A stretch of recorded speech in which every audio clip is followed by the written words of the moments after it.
As we continue south down Military, we come to the V that separates Military and Electric Avenue. As we get onto Electric Avenue and look to our left, we see this portion of land that's shaped in a type of a V. And right now, if you look to your left, you pretty much see a vacant lot. Perhaps it even looks a little bit like a park. And perhaps you wonder why nothing ever was built there. Well, there used to be something built there. When I was a boy growing up, when we came to that V, you could see a beautiful home sitting in that area. This was the Henry Gordon McMoRan home. And later on, after Mr. McMoRan died, and his daughter lived there with her husband, Andrew Murphy, it became known as the Murphy home. Today, when you look at the satellite view of that property, you can see that there's an empty space there that has no trees in it, and this is where the home sat. As you can tell from this map, you can see where the home was situated. And a grand home it was, a beautiful three-story home. The front of the home faced Military Street toward the river and had a beautiful view of the river.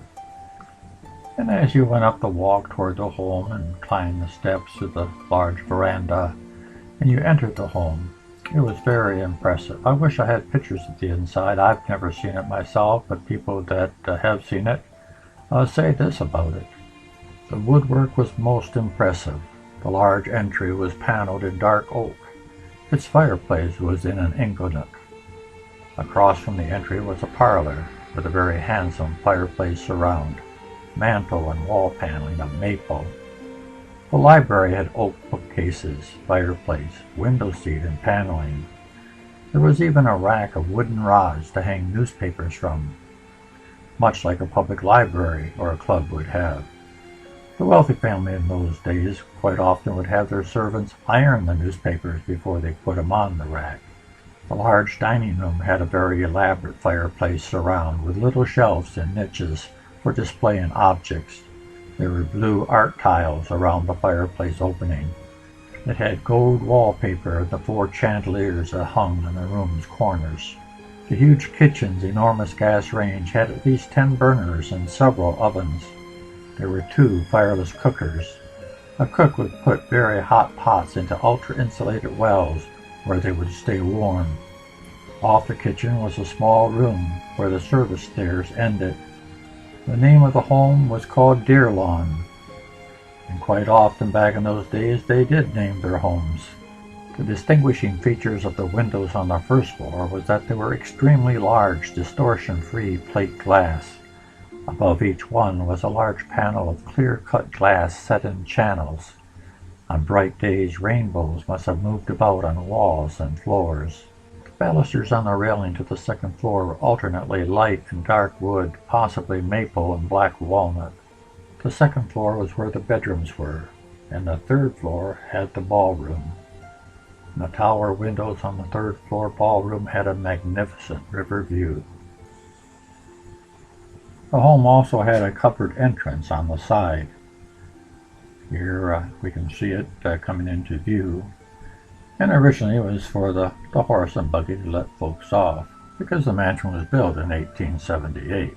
But later on they used it for the automobile as well. As you can see from this picture here, there's one parked there.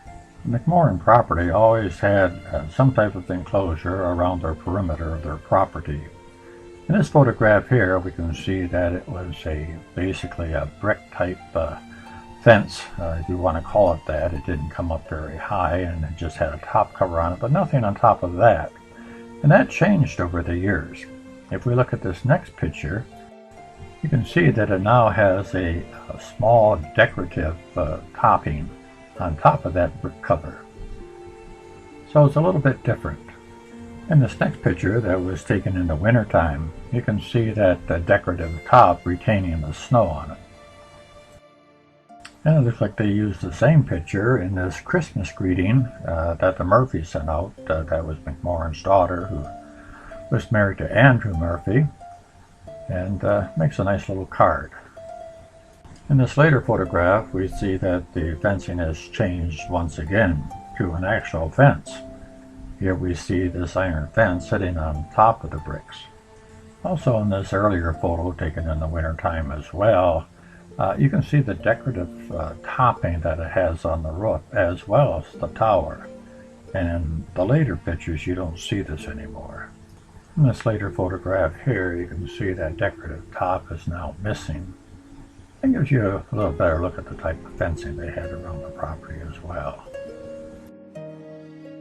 And when you were driving down Military Street, you knew when you came to the McMoRan place because all of a sudden it changed from just nothing to a nice decorative wall on the right side, the riverside, as you can see here.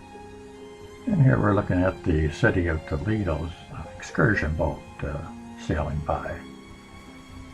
And it also gives us a better look at that low decorative wall and what kind of view they would have had.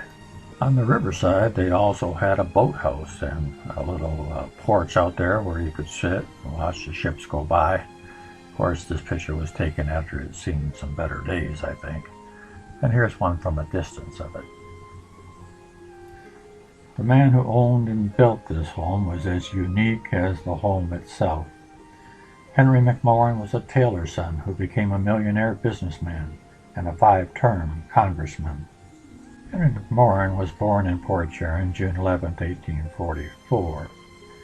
His father and mother were Robert William and Isabella McMoRan. His mother was born on the Isle of Man, which is in the Irish Sea, and his father was from Scotland. His father came to Michigan as a young man and was a tailor until his death during the 1850s. He was only 40 years old. His mother lived to be 83.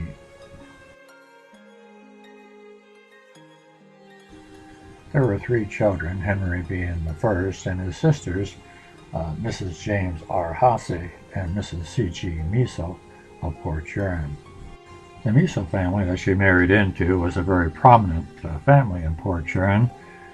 They were the owners of the Miso dry goods store, which was on the northwest corner of Water and Military Street, and later became the People's Bank.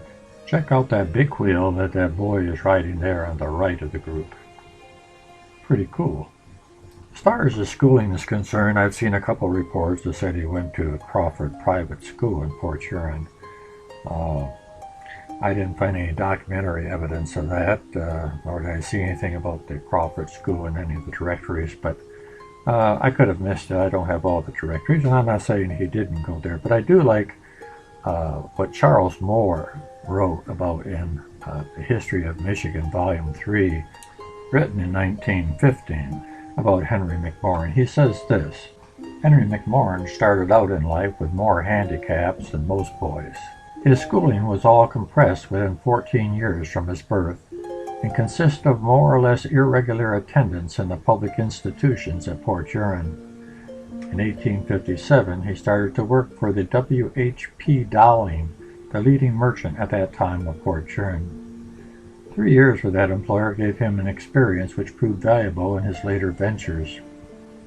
From Port Huron he went to Marysville and found work with the firm of Myron Williams Lumber Company, but in 1865 returned to Port Huron, and he returned with more than just work experience in the lumber mill.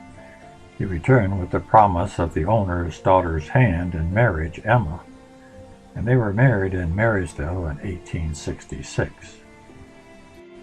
Opening a stock of merchandise at the foot of Butler Street, or now Grand River, he engaged in the wholesale grocery and shipping chandlery trade until 1879. He was active in the promotion and construction of the Port Huron and Northwestern Railway. If that sounds familiar, this is the same railway we looked at in our last video with Mr. Beard. He was the general manager of that railroad until 1889, when it was sold to Pierre Marquette System. On this annual report document, you can see that Henry McMoRan is listed as the general manager, and as we scroll down to the directors, we'll see that James Beard is right at the top. His attention was next concentrated on the flour and grain trade, and he conducted a large elevator of Port Huron and also a mill. The flour mill is the one on the left, and the high one on the right would be the grain elevator. And this was located where Vantage Point is today. He continued in the elevator business until 1909, and then sold out his interest in the company. Mr. McMoRan was prominent in the construction of the Port Huron Light and Power Company, and was president of the concern which developed this plant, furnishing the electric power that was used in the city of Port Huron, and continued at the head of this company until it was sold in 1911 to the Port Huron Gas Company. Mr. McMoRan was also the owner of the Port Huron-Sarnia Ferry Company, and he was also the owner of record when the Omar Conger, which you see on the left in this photograph here, exploded at dockside. But we went into that in great detail in a previous video. In this document here, you can see the ferries that Mr. McMoRan owned: the Grey Stormer, the City of Sheboygan, the James Beard, and the Omar D. Conger. But if we scroll down just a little bit and look at this next line, we also see that Mr. McMoRan owned the Pawnee Boat Company, consisting of the Pawnee, the J.R. Edwards, and the M.R. Orton. Now, I had no idea why he would own another boat company. He had the ferry company. What were these? And I found out by doing research and found this newspaper article that's in the Detroit Free Press in the year 1900. It would seem that the Pawnee was the steamer and the other two were just barges. So Mr. McMoRan had his hand in the shipping industry as well. I wasn't sure what they shipped at all, but then I found this article here where Mr. McMoRan sold all three of them. And the last sentence says, lumber capacity of the tow, 2.5 million, I'm assuming feet. So that gives us a pretty good idea of what they were hauling.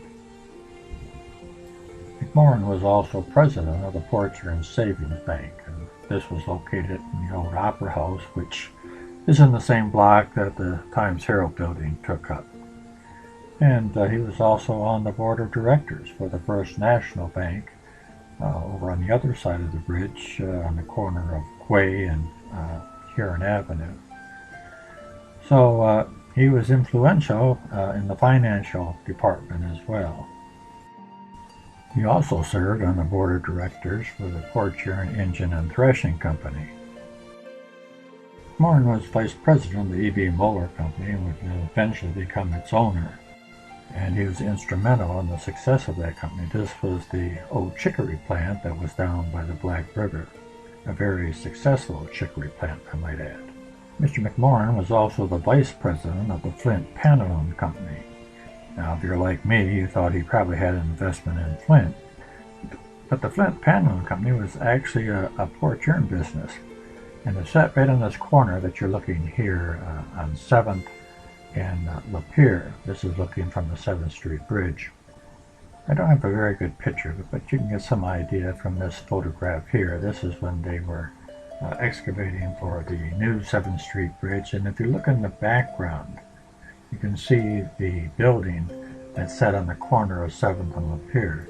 This had been the Flint Pantaloon Company, and it also, during the time this photograph was taken, was H.J. Smith Grocery Company.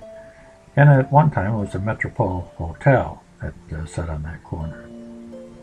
Now when you're thinking of pantaloons, I'm sure you're thinking of something like this, a lady's undergarment. The pantaloons back then also could be men's garments. They looked like this. And actually they were called breeches as well.